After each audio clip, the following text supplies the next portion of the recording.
Hey, welcome to the Street Shots Photography Podcast. This is Antonio, and this is episode 155 for the middle of March 2022. And this episode is going to be a flashback to our 99th episode from June 2019. Life has creeped in this month, and it's just really hard to put the energy in to put a new show out today. So I thought, Ward and I thought this would be a good fill-in episode until we can come to you live again, hopefully for the next episode. But until then, enjoy this flashback to episode 99.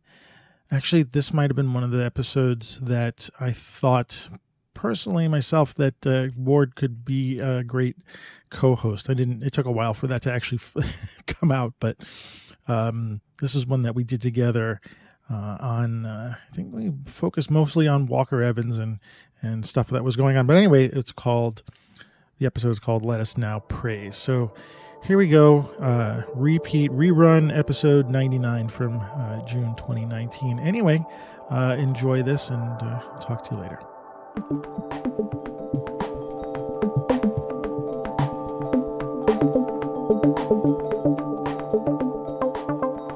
Today I am joined with my friend Ward Rosin again. Hi, Ward. Hi, how are you? And Ward suggested, I don't know, was it last week or something? A week and a half ago, I guess. That we do a show on talking about Walker Evans.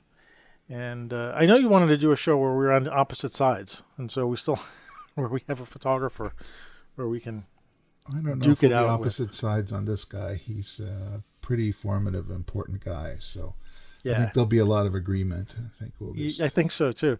So when you suggested we talk about Walker, and I decided to do my deep dive into him to prep for the show, I realized that I have a crush on Walker Evans, a photographic crush, I should say. And I realized that somewhere, like as a young person, I was introduced to his work, whether it was at a museum or books on my mom's shelf or something, and I've gone and see his work back and forth over the years, but I haven't really dived into it in a while, and I never really did a deep dive reading about him. Right. So when you suggested, I was like, okay, cool, and picked up the books that I had, and I'm like, oh right, this is him, right? I mean, like, not that I forgot his pictures, but I was like, it was good to come back to them, and so I went a little crazy writing the show notes. Yes. I purchased, this is the most expensive podcast episode that I've done so far, because I think I've purchased 3 books in the past week with Walker Evans in it. And so, yeah, I'm a little starstruck when I'm coming to his work. Well, he's an important guy. I mean, there are worse photographers you could try to emulate or be influenced by, that's for sure. Yeah. So, well, why is he important? Why do you say that? And I'm really curious about that, because I agree, but he's important in terms of the American history of photographers. He came at a time where the American photographers are moving from view cameras and large equipment, installations, all that sort of thing, towards roll film cameras. And there was the financial upheaval of the Great Depression around the world, and a lot of what we look back on now as his most important work came from that time period, the 1930s. So there was that going on, and yes, he was still using a view camera, but his background really informed how he would use it. And he was born to a fairly well-to-do family, was able to go to the best university, Ivy League schools, and so on. Spent some time in France and Paris, and took all that in, came back, and got a job with Roy Stryker and the Farm Security Administration. Thank you. And taking pictures of folks living out in rural areas and their hard scrabble existence, and from that came a project for a magazine that he was eventually, I think was it through Fortune? Or Fortune magazine, yeah. Through Fortune, he had a collaboration with a writer, a young writer at the time, James Agee, and they came up with, they were originally going to go do a magazine article, which never materialized. But they had so much material in terms of both photography and poetry and prose that Agee created. They turned it into a book, or created a book out of it, which didn't really see the light of day until, I think, 1941, I think, when it was published. But by then, the United States had entered the Second World War, and everyone was, had their ears glued to the radio, and so they were not really interested in photography books. Yeah. But we're kind of getting into his bio already. But he had this. Not lyrical is not the right word, but this kind of understanding that what he was doing, he was trying to inform somebody else. He wasn't just shooting pictures to do a magazine assignment. There's a real gravity to what he was doing, and the way he shot and how he composed his pictures differently from photographers before him. And he seemed to feel the real responsibility in the work that he created. Going through his bio and finding out his origins was really interesting to me. I've been reading about a lot of photographers who may be considered, like we consider Americans, but weren't born here. Like I just finished a book on Robert Capa, and he's Hungarian. And Robert Frank, and he's actually, I can't remember where he's from, but he's not American. Swiss. He was Swiss, right? And so they're all doing these typical American things. And coming across Walker Evans and finding out, yes, he was homeborn in the United States, St. Louis, but eventually moved to Connecticut and New York when he was very young. And knowing that he lived in the same town that I did and see the same sights that I've seen, is kind of what always drew me to him. And again, we'll probably jump ahead here, but he was one of the first people to go ride the subways and take candid pictures of people. Now we all do that.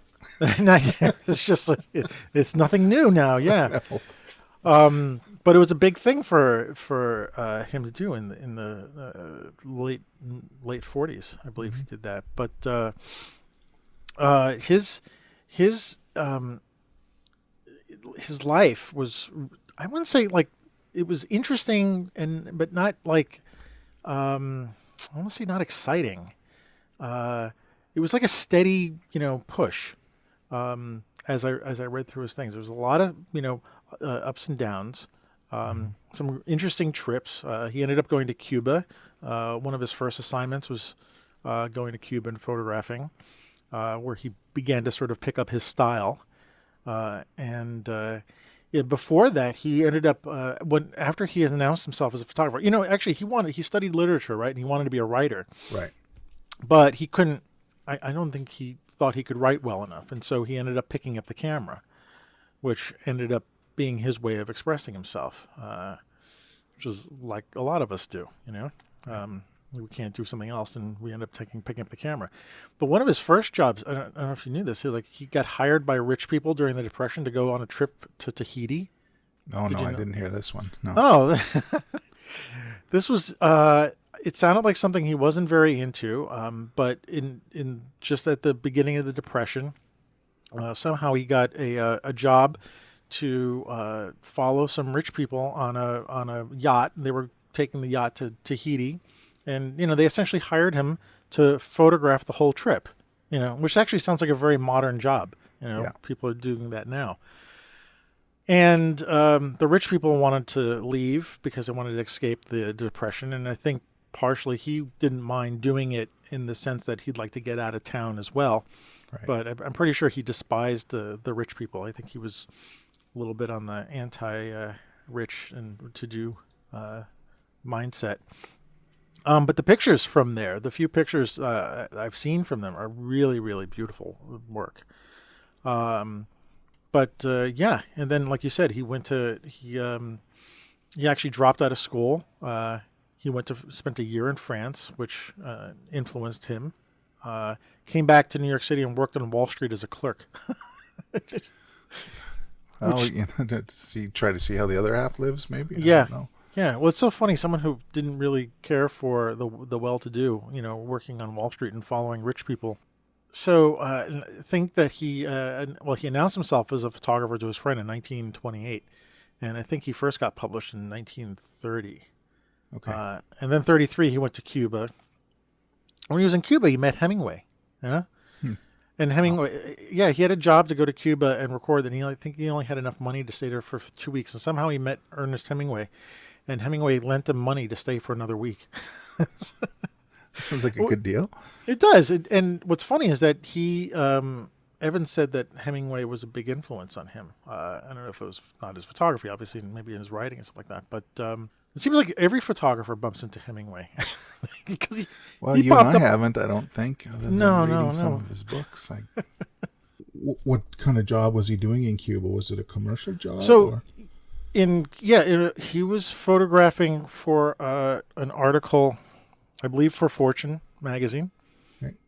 I could be wrong. I mean, it could be a little wrong. I'm not perfect on the facts, even though I just read them. I'm pretty sure it was for an article. And it's funny because for someone who was a little bit against, well-to-do people, he worked for Fortune magazine a lot. He eventually became the editor of Fortune, or an editor, I should say, not the editor, for 20 years, from 1945 to 1965. And that's interesting, too, because if I remember correctly, he was completely without, didn't need to speak to anyone about editorial decisions, right? It was all him. Right. He got to make up his own jobs and send people out to shoot, yeah. So. Yeah, that was interesting. It is, yeah. We just jumped ahead, but like you had mentioned, he got hired by the government to photograph, during the Depression and show, what was going on with people in the United States during those terrible years. Mm-hmm. And then skipping ahead a bit, in 1945, so after the war, he became a staff writer for Time magazine. That didn't last long, and then he became an editor for Fortune, and eventually became a photography professor at Yale University.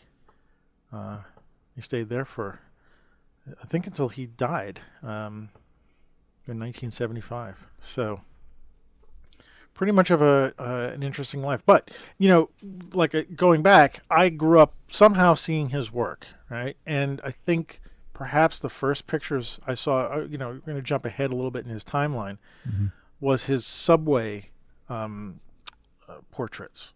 So during my street photography class, he's one of the photographers I bring up as someone who's influenced me in my life. And I show the students a couple of pictures from the Subway series. And I love describing that because he would ride the subway with a friend of his. Her name was Helen Levitt, another Brooklyn street photographer. And they would work together on the train, and he had a camera sticking out from an overcoat, and the little lens was sticking out, and I think he had the cable release in his pocket, and he would photograph people sitting on the train. He made portraits of people.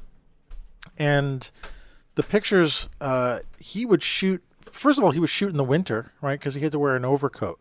Right. Which I thought was really interesting because, the subways were so bad back then that you couldn't be wearing an overcoat in the summer because the subways were way too hot. So, I see. So he had to shoot during the winter.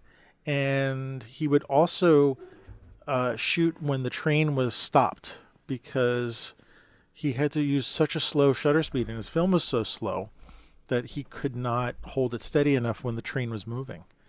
Wow. So anyway, there are these pictures of people sitting on the train, sort of lost in their world like people do when they're riding a train. And I live in New York and I ride the train and I'm looking at these pictures of these people. And yes, they're from the 40s and they look different, but they look the same as people today, or when maybe I was growing up. People on the subway always look the same, I should just say. Well, they wear different hats. They do wear different hats, and they don't wear nets over their faces anymore. Maybe they should. I don't know. Well, you know what? They actually wear a lot more stranger things, I would think. And so, as a young kid, seeing those pictures and recognizing the scenery was something I think that drew me to his work always. But he's photographing the Brooklyn Bridge. He's photographing neighborhoods not far from me. There was a series of pictures he did on, I think, 62nd Street in Manhattan, which is really funny. They say between 1st and 3rd Avenue, which is missing 2nd Avenue. So he might have been shooting 2 blocks in New York City. I don't know why. But there's a lot of things like, he's photographing things that I'm, aware of, that I resonate with. And so I think I've always had a draw to him. And I never really got into his work that he shot during the Depression, although I was aware of it, but I never really dove into it, not as much as I did recently when I was reading up for this show.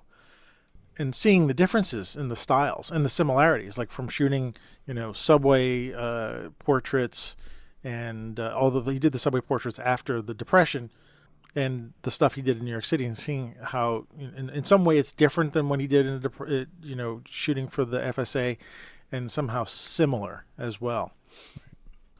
But what of him draws you?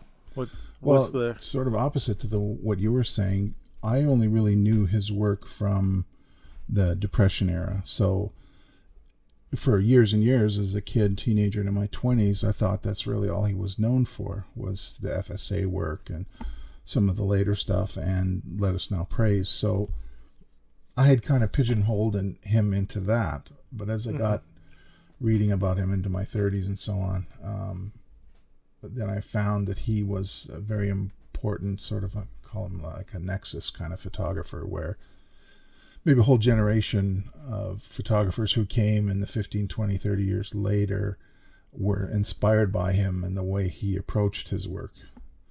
That he did something a little bit different. He framed his images a little bit different.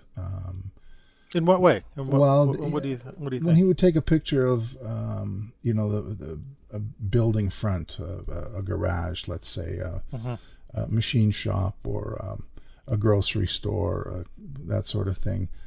And he was shooting with the view camera still in that time, and he would kind of offset the frame a little bit, like not make it a flat pattern, make it look a little three-dimensional. So essentially you're saying not shoot straight onto the building, but exactly. Like move off to the left or the right a little? Yeah. Yeah. It's very likely he did the tilt shift thing to make the building look vertical, and fine, whatever. That's fine. To make it look flat and have a certain reality to it. But there's almost a three-dimensional quality to it, sort of as if you were standing there. And there's just a lot of depth and... I don't know what you'd call it, an echo of the people who had just been there, who had just left. I know there's a picture of a farmhouse, I don't know if it's in Virginia, with I guess a Model A or a Model T car just parked beside it.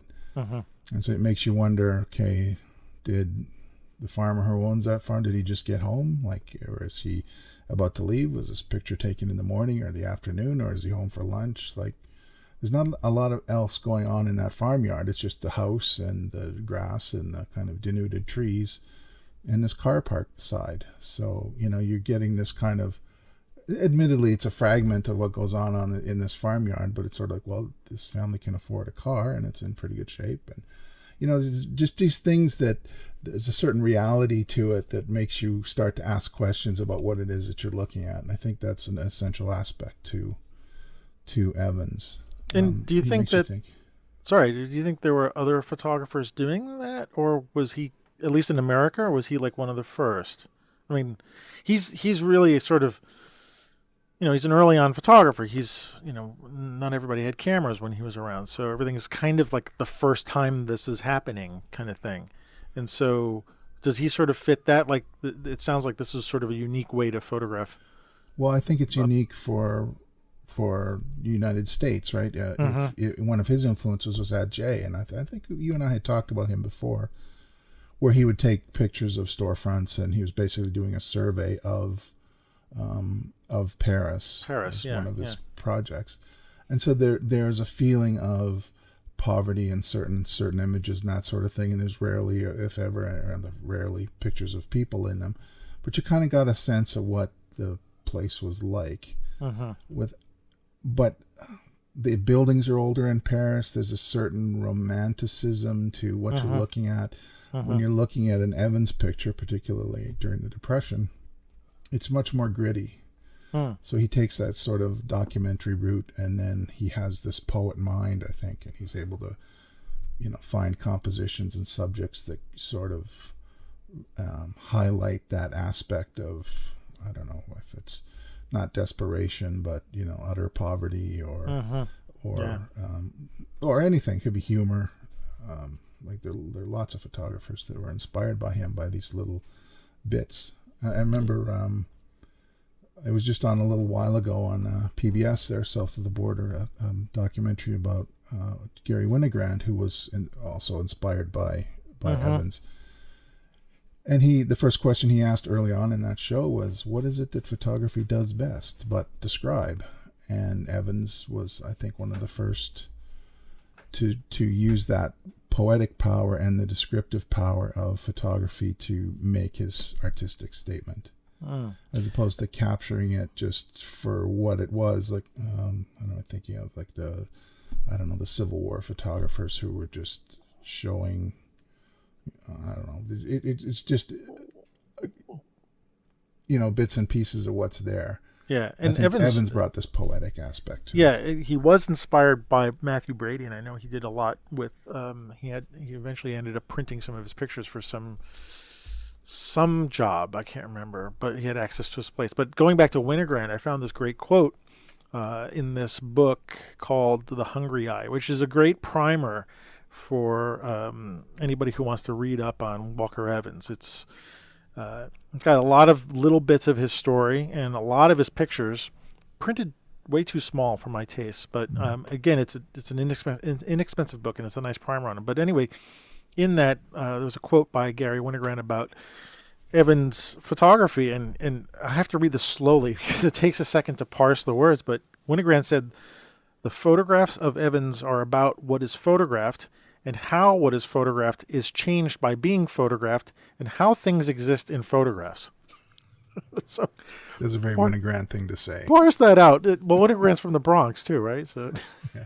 It's like, but no, I hear what you're saying, and going back to things, the thing about Evans too, we were talking about this offline before, but that he seems to do so many things well. Like he's photographing these buildings during the Depression. He's with James Agee photographing 3 tenant sharecropper families in Alabama and doing portraits of them. And we talked about trying to figure out which is like the quintessential Walker Evans picture, and I really couldn't come up with one. And you said it was perhaps the picture of the sharecropper, the woman, the wife of the sharecropper. What's her name? Ellie Mae Burroughs. Yeah. But there's so many other pictures of his that are sort of like, I think, fit that bill. He doesn't have like the, if you think about the shots from the people took during the Depression, like the Dorothea Lange shot of the migrant mother. I mean, like everybody knows that shot, and that becomes the one standout. But Evans seemed to do a lot of things well, Yeah. And one of the things that when I was going through his bio, found out that he took a job for the was it the Museum of Modern Art?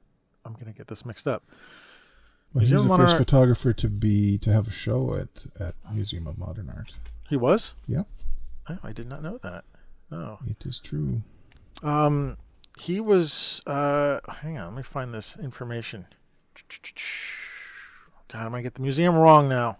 It must have been for the. Oh gosh, this is bad. Anyway, it was an exhibit of African art and sculptures, and he was tasked to photograph the pieces apart from the exhibit, right? And so he had to create these backdrops for these like masks and sculptures and whatnot. And it was a job, so he had to do it. And he was paid a certain amount of money, and he had to do it at night. He had to do it when the museum was closed. But one of the things he did was he was having trouble lighting these images. And so he came up with the idea of opening up the shutter for a long period of time and taking the light and walking around the sculpture with it. So essentially he was light painting. And the idea was, and the idea for him was he was creating this sort of body of work that the museums could send out. First of all, have an archive, but they create a portfolio, and then send them out as a sort of, a living show of these African art, to send them out to different places. But the pictures themselves are they're beautiful. But again, it's like a different. If you look at these things, the first thing you don't, pop in your mind is, Walker Evans. But they're beautiful shots of this work of art. So anyway, this is sort of a long way of saying, like, he did a lot of things, and I think he did them very well, and I don't know the one picture that stands out. I mean, you talk about the one, the Depression era pictures standing out for you. For me, the subway pictures stand out for me. Mm-hmm. But this guy, he did a lot of stuff in a kind of short period of time. I think a lot of different things. Yeah, no, he was really motivated, and he really wanted to express himself in a meaningful way, and you can see that in his work. Like he never took an off day. He really put his effort and his mind into it. And he got hired by the government to go and down south and shoot. And while he took that job, he decided, like, okay, I'll work for them, but I'm going to do my own stuff at the same time. Yeah. And you're right. You're saying he went out with a view camera, an 8x10 view camera, and he would shoot 2 negatives. One he called for safety, and so because he didn't know what would happen during process. But his intention was to give one to the government and keep one for himself. Yeah. Well, there's a story around the Ellie Mae picture. He took one that was the serious one that was picked up for the book, and there's a more happy version of it that he has for himself. That had been published since. So it's kind of fascinating that, who is the same person, how do you want them to be depicted in the book? He had options. Well, he was also very much against having his pictures used as propaganda. Well, that's what he said when he started with the FSA, right? He was not in the propaganda business. Right, but the whole thing about the FSA was propaganda. Yes, wasn't it? Yes, it was. It's like, and which is interesting because it strikes me that he was a smart guy. Like, he seemed to do these things, like he would say one thing, and then he would seem to go and do, not exactly the opposite, but in the other direction. And I can't quite figure out why he would do that, unless he's just, like the rest of us, more complex and, thinking we're going to do one thing, but we do something else because we have to or we choose to, and nothing wrong with it. I think he just wanted, like any creative person, not to be bound, to have their own work. And it was really lucky because that original assignment for what became Let Us Now Praise was a magazine article, which should have been a whole lot less content than what it turned out being. And can you tell us a little bit about the book? Because you said you've read it. I just bought it, so just a little bit of the context of it, So what it is an account of 3 they're called tenant farm families who lived in Hale County, Alabama. A.G. and Evans visited them in 1936, the summer of 1936. And they brought a lot of attention into their little community because they thought maybe folks around maybe thought they were spies or something. There was a strange guy with this giant camera and this kind of, handsome, gregarious guy from the Northeast asking a lot of questions and, trying to understand what their lives were about and doing all this writing. And that they made quite an impression for the time they were there. And I haven't read, I don't remember how long they were actually with those families.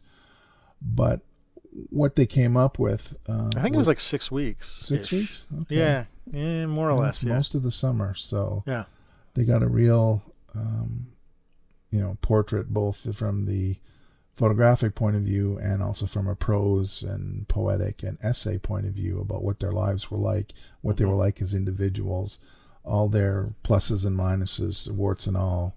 And so it's quite, looking back, it's it's quite wordy and in some ways quite,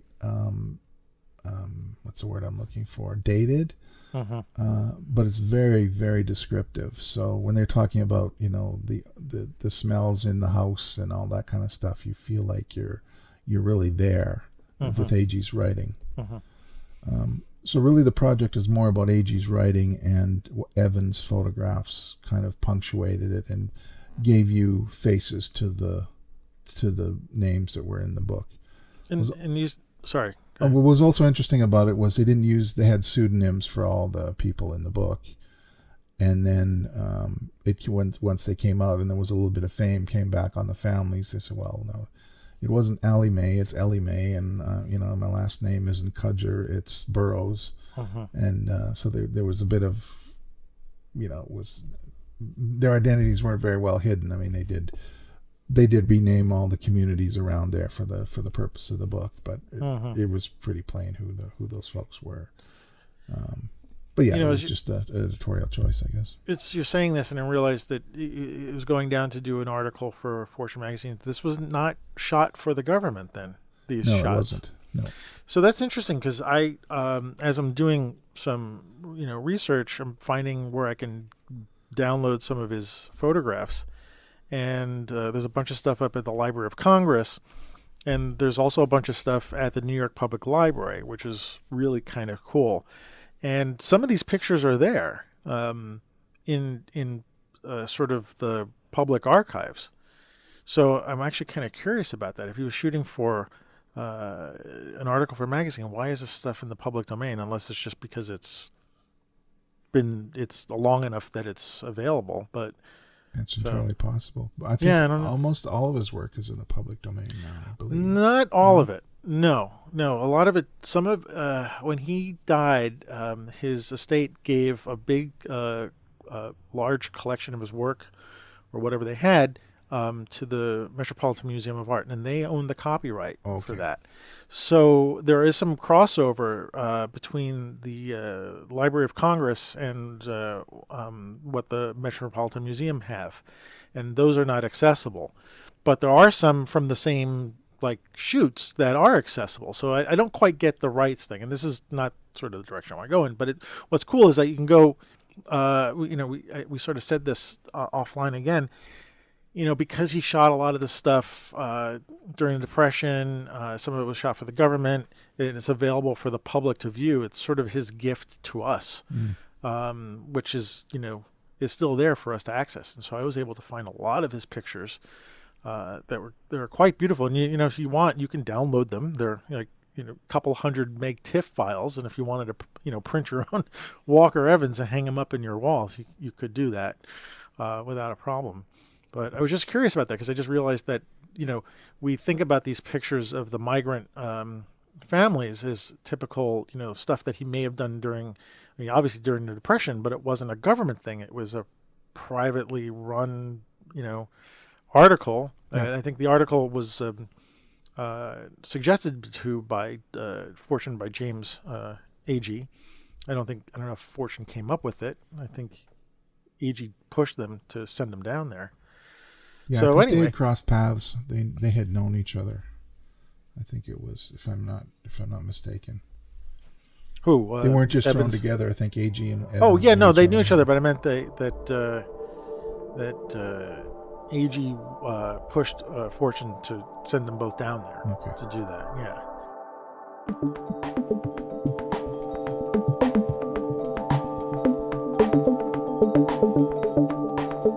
What else? Well, we were kind of getting into the significance of him, right? And inspiring a generation of photographers and some successive generations of photographers like you, who Well, you went on a tear. You went on Evan's tear. And, I did. So yeah, we were, yeah. Yes, coming up with the idea that someone like Evans, and we're just using him as an example, who has managed to do multiple things in his life that were really very good, and he wasn't just sort of pigeonholed with one thing. Like, he's not just known for the subway things. He's not just known for the Depression photographs.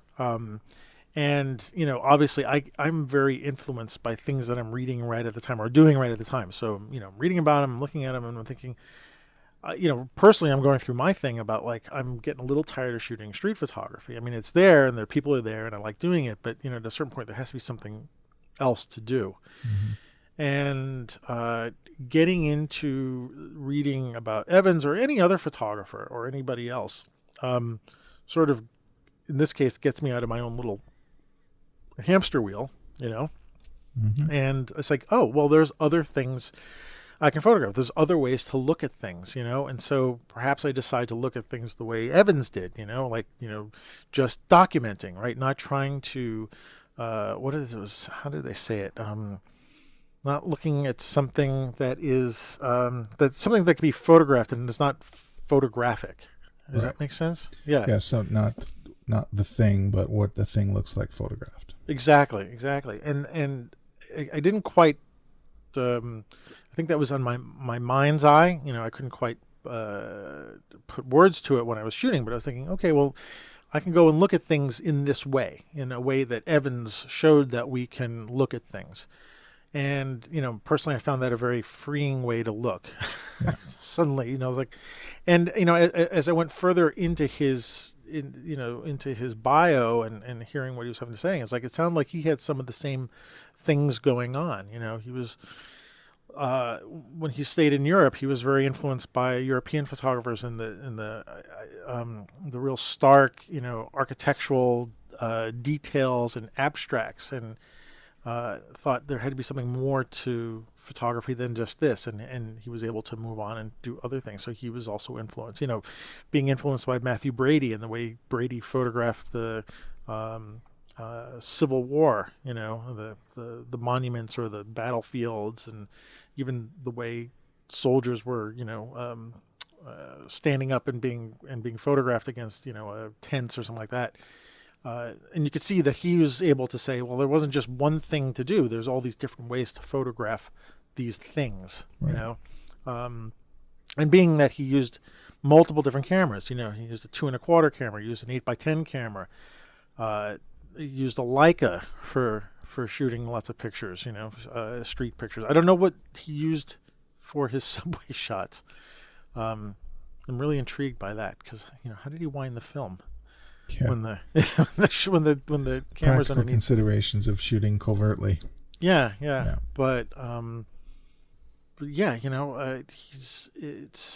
know what else to go with that. Well, he's a multi-talented dude who has this important place in not just American photography, but I think world photography. He was one of those guys who,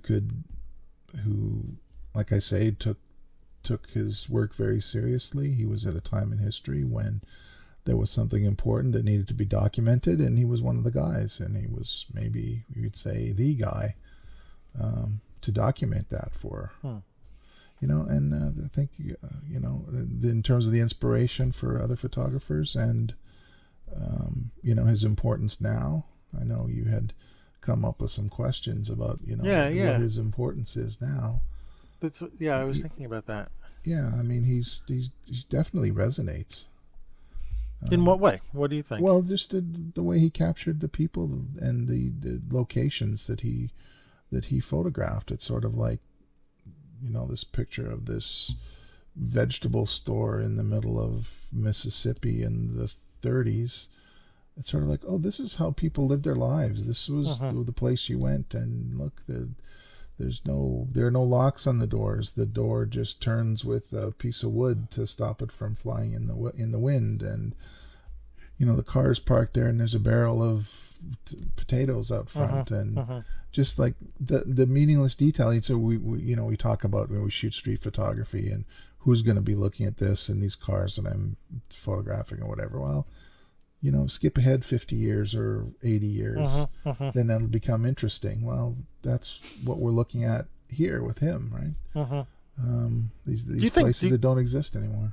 Do you think there could be someone like Walker Evans today, or do you think if someone like him could only exist during the time that he was around? I mean, well, to the extent that so many people are inspired by him, you could say, think of the Magnum photographers or whoever, who, without a doubt, how are influenced by him, whether they're aware of it or not. But in terms of the community of photographers and being a kind of the star, I think, the setting up of the FSA and those photographers that worked and the ones that we know of that produced that really strong work, I think is pretty hard to replicate. Yeah.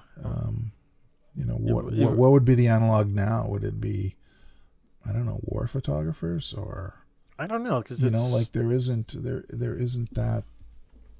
I mean, the Depression wasn't a war, really. I mean, in some way it was, but not. And I think there's pictures that these folks, going back to the FSA, a lot of people didn't know about this way of life. It was alien to them. All the news they got was for newspapers and radio, and one thing AG's Prose does in Let Us Now Praise is it's really careful description of what they saw and felt and smelled and everything. That we have social media, we have even some of the poorer kids among us have phones. We know exactly. They can document their own lives. There doesn't seem to be an alien landscape anymore. I mean, the content that they're sending could be, but you could just go on Instagram and do a search, or Google or whatever, do a search for a particular place on the planet, and you can see the photography that's generated there. It's like there's not much left to the imagination. There's not that much that's sort of unknowable anymore, photographically speaking. I don't think that feeds into it. Well, hang on a second. Let's dovetail this into the zine that you just got in the mail today, and the one I just got. Pretty cool. Yeah. So since you brought this to my attention, maybe you can explain it quickly what it is, because what you were just saying, I'm thinking about this, kids with iPhones and whatnot, or people documenting. This is the name of the. Go ahead. Okay. I'm getting too excited by it. I've blanked on the title. It's An American Town. What's it called? The All-American Town. The All-American Town. A photography project by the Rural Arts Collaborative, Bellaire High School. Okay, that's Bellaire, Ohio, which is just across the river from West Virginia, if I'm not mistaken. Okay. Wait, let me just read the back of it. The back of it says, because I bought this too, these photographs and statements are a sharing of our collective truth and imagination. Students of the Rural Arts Collective, Bellaire High School, published May 10th, 2019. So I have it in front of me. If you don't have it in front of me, I'll describe some pictures, but tell me how you found this and how this, may work into Evans in some way. That's great that you made this connection. There is... As it gets late at night, I can find these things. So there's these 15 or 16 high school students under the tutelage of a fairly well-recognized photojournalist, I think she is, who just lives across the river in Wheeling, West Virginia. Mentored them in just basically documenting their lives, and the subjects, the content is black and white photographs in a zine, so it's like a magazine size, like a trade dimensions. And the photographer you're talking about was Judy Walgren. Judy Walgren, thank you. And so they photographed their lives and the ups and downs of high school life and living in a small town, which I can relate to, growing up in a small town.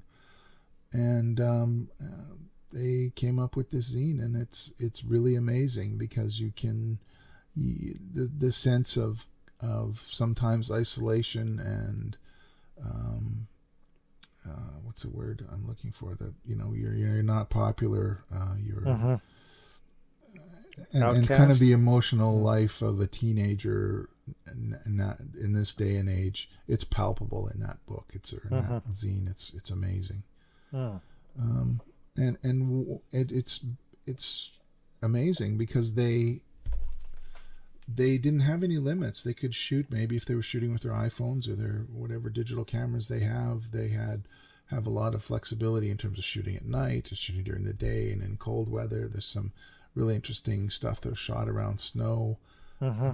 It's just these little vignettes of their lives, and it's a very deep feeling and meaning to these kids. And circling back to Evans, there was definitely a poetry to it. We know that young folks, teenagers, they feel things much more than old codgers like you and I do, and this stuff is this really meaningful. And so you can feel that as you go through it, and you kind of relive your high school years to a certain extent, and you're also searching around as to the how strong the pictures are photographically, if you want to take the art critic stance. And you find a lot of things that I don't want to say they're not flattering. There's like a lot of on-camera flash type of pictures. I mean, not snapshotty, No. Very kind of raw pictures, very documentary.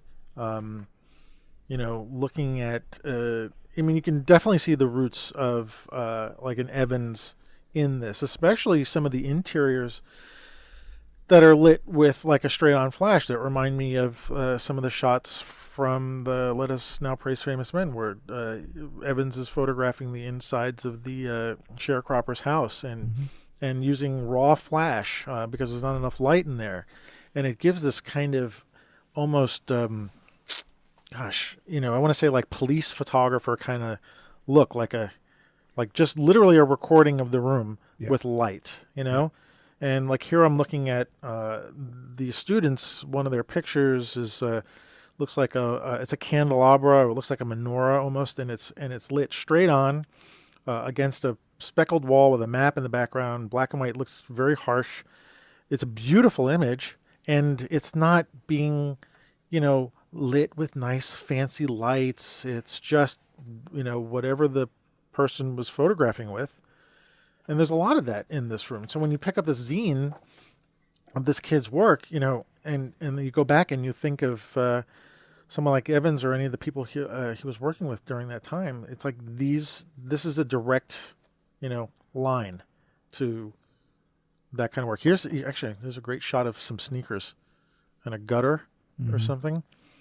And the text underneath it says, "I fear an unpleasant death." Yeah, there's one thing that this zine has over Evans, in that Evans documented what he saw and felt with these people that he was just getting to know. These kids are creating images based on their lives, that this is me. Right. So there's much more of a direct line to the human experience there than there is in a trying to figure out what's going on to I'm telling you what's going on. And I think that makes it very valuable as a piece of art. Yeah. And, actually, as you're saying that, I'm remembering our chat about Lartigue and his photographic style and where it came from.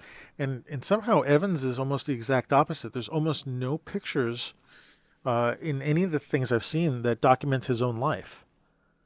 Like everything, like none of it has to do with him.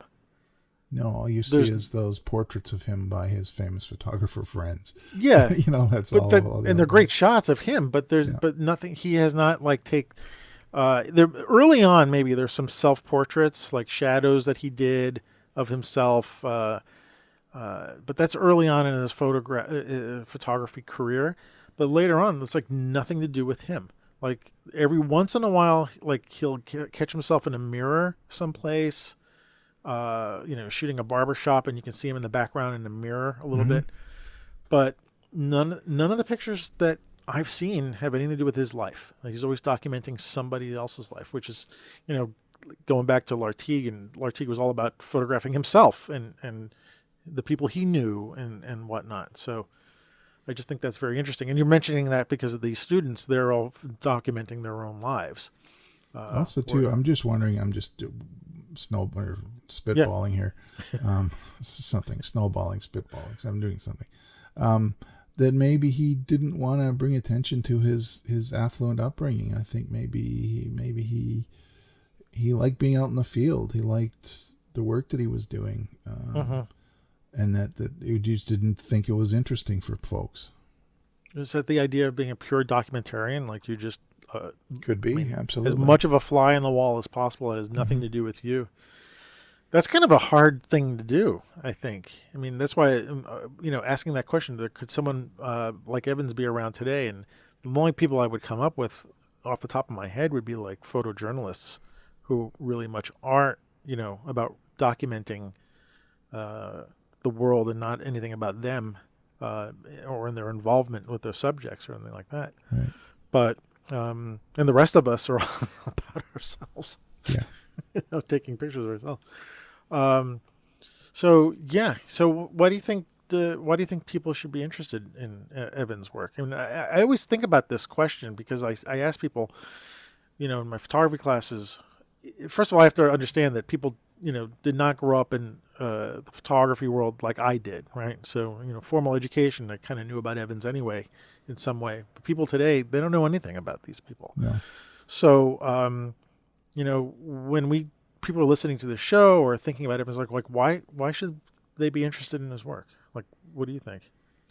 Well, I guess I would put it this way. We could educate. Just go Google him. Have a look at his images, and if they resonate with you, then hooray!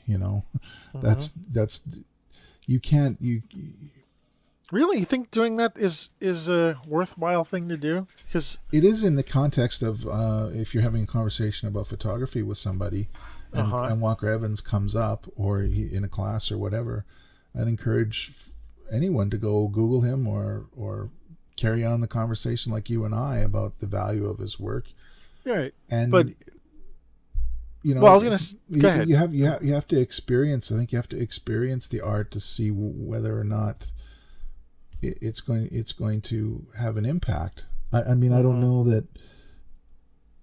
We shout from the rooftops. I don't know what we can do. He's great. As you said, that like sort of the practical thing is. I mean, again, I'm coming old school here, right? But when you go and Google something, you get like a flood, right?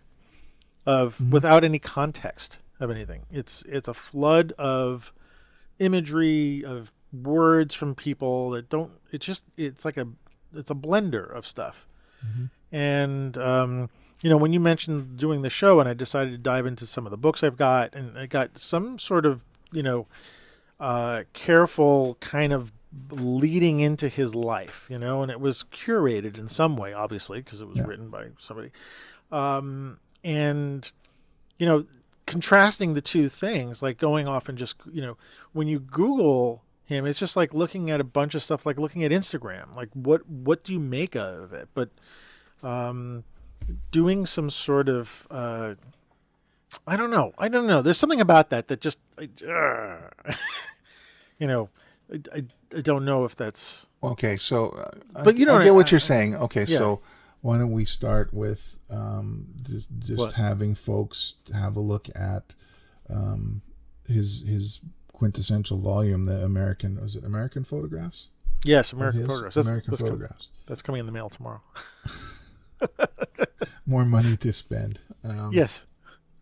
Do you have that book? No, I borrowed it from the library once upon a time. I should get it, but I've got a backlog already, so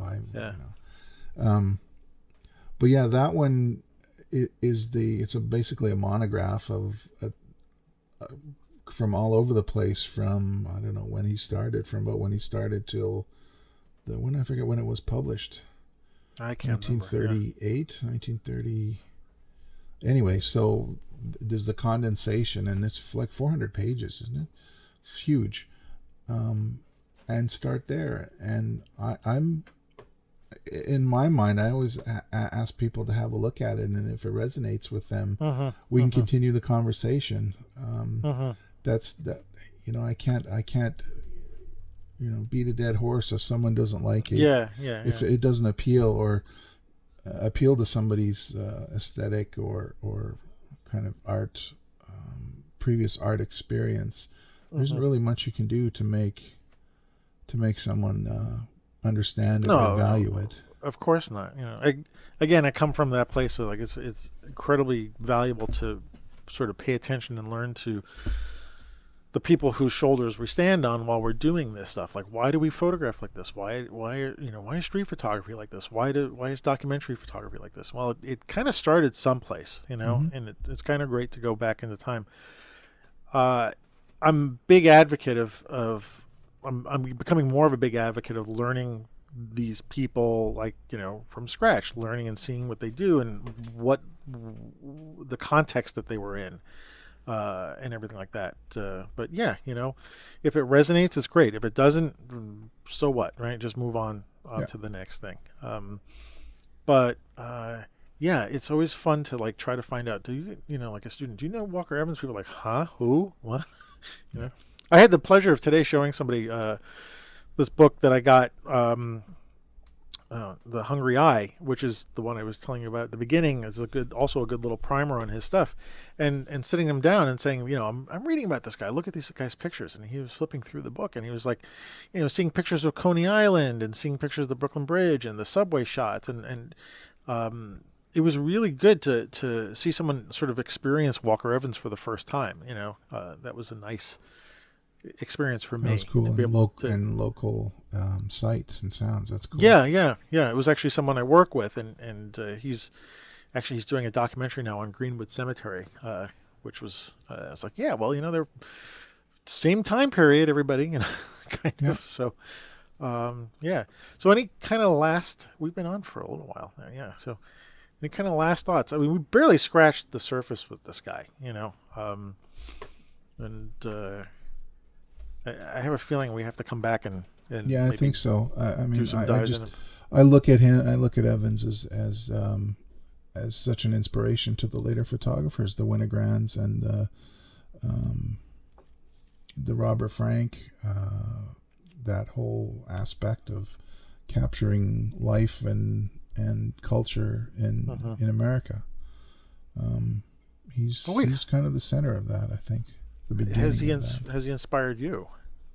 He has, in terms of his aesthetic. I mean, once again, I'm the Canadian talking about American photographers, and so we'll get Fred Herzog. We'll get somebody. We'll get a Canadian photographer on here one of these days. I promise. But yeah, the way he frames things, the stillness of his images, because I was using a view camera, and I didn't know that when I was a kid, but there was this deliberate aspect to it. It was not just a snapshot. These pictures were not just snapshots. They were deliberately set up, and they had tons of detail in them. There was a careful consideration of the creation of the pictures. And I think, in opposition to Ansel Adams, which was a different kind of consideration, which was wide angles and getting nature, which did and didn't appeal to me at the time. Walker Evans was about people and locations and a closer view, a more zoomed in view of what he was looking at, and faithful depiction of what he saw. So that's what I get out of Walker Evans. Yeah, and like I said, for me, it's like, I love Ansel Adams stuff, but I can't relate to him. Right. I can't relate to going out into the West and shooting these giant landscapes or even understanding them. But, Walker Evans is walking around taking pictures of garbage in the street, and I'm like, that I can get into, Yeah. Like, that's something that I see. And if someone like him can sort of help me appreciate these things that are literally all around us, every minute of the day, there's something that I can create art with by photographing, and he's sort of helped me see things. He's one of the photographers. He's not the only photographer, but he's certainly one of them. He's the man. He goes on, and kind of wish I had a chance to meet him. It's like I was telling you, I've been able to meet a lot of photographers Never got it. I was 10 years old when he passed away, so that wasn't going to happen. So anyway, I'm going to leave it at that. We've got about an hour in. So sounds good to me. I really want to encourage anybody who's listening to go and at least flip through some of the books. And the one you're talking about, American Photographs. I think wasn't it based on one of the shows that he had? Oh, it was a catalog for the MoMA show. I don't know. I think it might have been a catalog. Yeah. Okay. That and the one I was talking about, the Hungry Eye, because there's some nice text in that about his life, and it goes through a lot of the little segments of it. But yeah, the next book on my list is Us Now Praise Famous Men.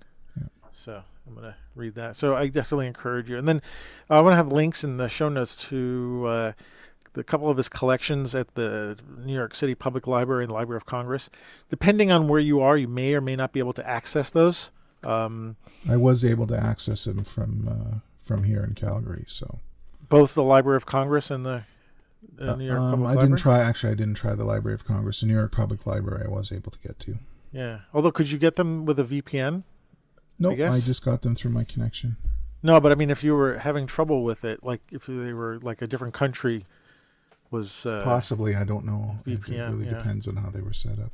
Yeah, and you put a link also, the PBS American Experience show. What is that? Yeah, what it is they went back in 87 and 88 to meet the families, those of the ones that were depicted in Now Let Us Praise, and talk with them about their reaction to the book and what their lives were like at that time and so on. It's quite fascinating.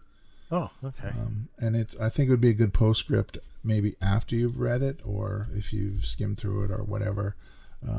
It's kind of interesting because some of those young girls that are in the picture are these women in their 50s and 60s now, and they're reminiscing about or recounting Agee's and Evan's visit.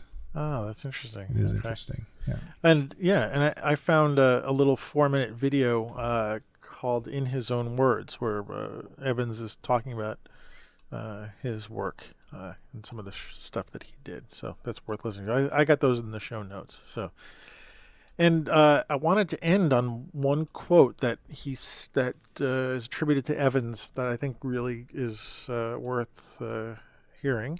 Mm-hmm. And it's the quote. He says, "Stare.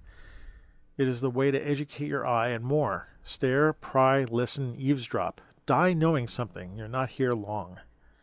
I think that kind of says a lot, Yeah. So, yeah, we're not here long. Keep looking, prying, taking pictures, and definitely enjoy Evans when you can. So, anyway, Ward, thanks for chatting with me about this. Yeah, it's my pleasure. Yeah. Like I said, we're gonna have to find someone we don't agree on. Well, we can find. We want to put a baseline of cooperation first before we bring out the. That's true, right? Yeah. We can get people to say, "Whoa, you guys! I think you're crazy." Yeah, exactly. Yeah. All right. So, look, hey, why don't you tell everybody who doesn't know where they can find you and your stuff? My primary mode of sending images out is on Instagram, and I'm Ward Rosin Fine Art, WARDROSIN Fine Art. I have a website where I have a blog which I haven't touched in a while, but it's rosin.ca, ROSIN.ca. And I'm on Facebook. You just look for Ward Rosin, WARDROSIN, and you will find me because I'm the only one. Yeah, so thanks for spending your evening with me. It's great, man. All right. And and you can find me at amrosario.com, AM Rosario on Instagram, AM Rosario on Flickr, AM Rosario on Twitter. Just look for me there. And hey, if you subscribe to the show on iTunes, please give me a review, a thumbs up, stars, whatever they have there. Get more people listening to the show. I would love to have that. And the next show is my 100th show. I have no idea what I'm doing for it. I do know they'll have new music. That's about it.